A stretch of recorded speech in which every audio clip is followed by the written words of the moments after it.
45 trillion! There is a kind of half-assed liberal idea. Let's go, let's check this out. Colonialism wasn't great. At least Britain gave India the trains. And maybe that's something they should be thankful for. After all, trains are pretty useful, especially in the 7th largest country on earth. Okay. So, colonialism, maybe not all that bad? Nope. Unfortunately, Britain also stole 45 trillion! I'm not surprised. I just want to know how they did it. I'm not surprised. $1 billion from India, all the while exploiting religious divisions between the Hindu and Muslim communities and further turning them against each other. And those beloved railways, they became the sites of mass slaughter while Britain sat back and watched. Empires of Dirt, a show about Europeans getting rich at the expense of everyone else.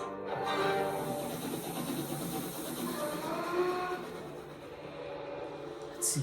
Britain first got involved in India through the East India Company, which had its headquarters right here on Leadenhall Street. A private company owned by London stockholders, the East India Company grew over the next 300 years to become a quasi-governmental body with its own army and laws responsible for trading spices, cotton, silk, and tea. It's crazy because, most spices, literally, I'd say about, I think 70%. I think I did a reaction. I said 70% of spices come from India. That's ridiculous. We rely on India so much. It's mad. All over the world. By 1858, ownership of the East India Company had been transferred to Queen Victoria after the failed Indian Rebellion. Trains were the brainchild of British engineers. The East India Company would use railways to transport exploited resources like cotton and coal more efficiently around India. And it worked. Between 1853 and 1924, a railway network was created to help Britain extract from India relentlessly. And it's not like we gave India the railways either, by the way. We made India pay for them. What? Them off in the It's their stuff. Why are you making them pay? Their own efficient, cheap designs. Britain made India buy trains from them. Between 1854 and 1947, over 14,000 locomotives were imported from the UK. Same thing happened with Nigeria. What's the name of that company? It's not Nestle, is it? It's not PNG. What's the name? I've forgotten. There's a big company. Like they came to Nigeria like back in the 1890s, 19, and they took over. They're still going on today. I've forgotten the name. UK to India. Initially, Indians weren't even allowed to work on the trains. They were staffed entirely by white people, from the board directors to the ticket collectors. In India. The railways made little profit, but British shareholders who invested in its construction made vast returns, guaranteed at the expense of Indian taxpayers who had to pay for it. India's railways were basically like someone burgling your house, building a ramp to wheel all your stuff out, sending you a bill for that ramp, and expecting a round of applause at the end of it. Now that the railways were built, Britain could get down to the task at hand, squeezing India for every last ounce of profit. They were really... The British are so smart, man. Literally, they took over everywhere. Everyone. Think of it. You know what I mean?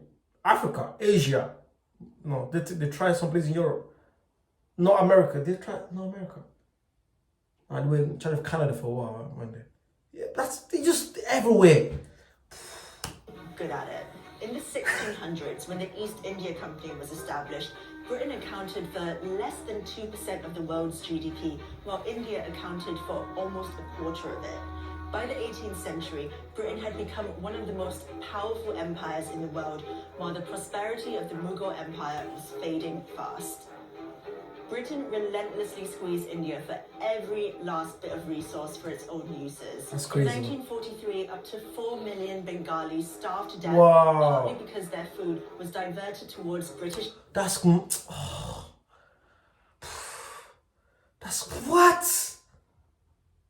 Nah, that's not fair, man. Because people just, they speak of all these numbers like it's nothing. This is 4.5 million people that died, that starved. Not just died, starved. Starved to death. British soldiers during World War II. Winston Churchill said the famine was their own fault for breeding like rabbits. After it was no longer profitable to... Wow. Now I can see why some people didn't like Winston Churchill. I can see why. With them kind of statements, you don't say that as a prime minister. You don't say that.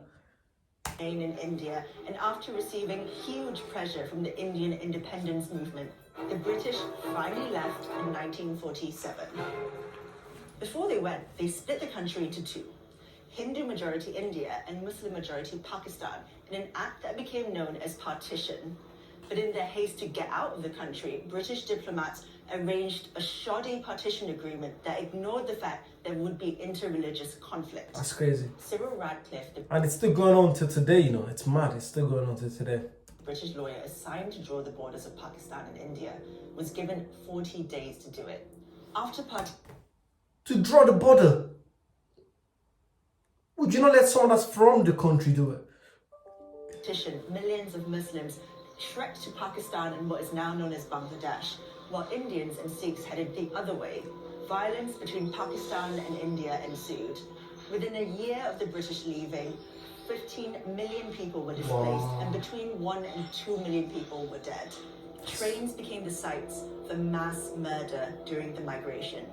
Trains filled with refugees crossing the border on each side were stopped, and everyone on board was murdered. Women were captured and raped. Carriages were set on fire with petrol, with people still inside. The only... How come I never heard of this? How come they don't teach you about this kind of stuff? This is mad. I never heard of this. One spared were the drivers, so they could transport their trains full of dead bodies to the final destination. The British knew about the train massacres, but they'd already washed their hands clean of India. Prime Minister Clement Attlee, writing to Lord Mountbatten, the last Viceroy of India in 1947, said, "Keep India united if you can. If not, save something from the wreck. What? In any case, get Britain out."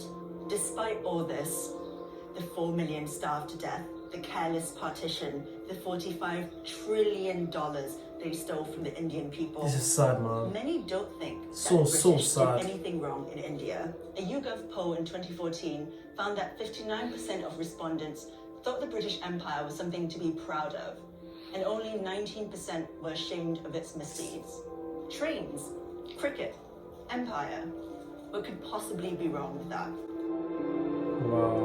Wow, I learned so much from that. Wow.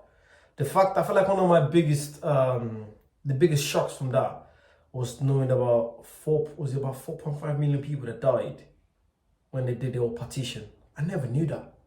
I never knew. Obviously, I think India was in the middle, then Pakistan was there, and then Bangladesh. Imagine being told you have to move around because based on your religion. That's mad. And you know, the British they did what they did and just left. But obviously, no one knows. I'm not gonna sit here and say, "Oh, I know the full story," but we can see, you know, we can see the evidence. But yeah, let's just keep learning together, man. I wish they teach this in school, you know, so people know. But yeah, make sure you like, comment, and subscribe. Please comment below if you want to see this kind of stuff more, or any other stuff you want me to react on. But yeah, thanks for checking it out, and I'll see you soon.